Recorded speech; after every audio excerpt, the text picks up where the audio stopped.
আমার মাম্মামকে গাড়িতে উঠালে আমি যেভাবে বসাই সেটা হচ্ছে ঠিক ওর পাপার পিঠাপিঠি। কারণ একটাই, ঠান্ডাটা লাগে না। ওই দিকটায় বসালে মুখে হাওয়াটা লাগে, আর এভাবে বসালে পরে মুখে হাওয়াটা লাগে না।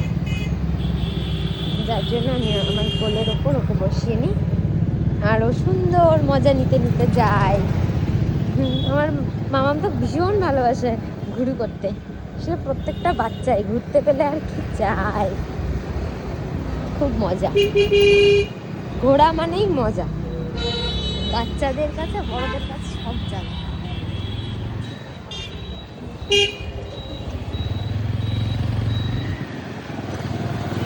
মামন যাচ্ছে দিদুন বাড়ি। আমরা আজকে একটু বেরোবো ওখান থেকে, ইচ্ছে আছে। ছেলে একটু কাজেই যাচ্ছে।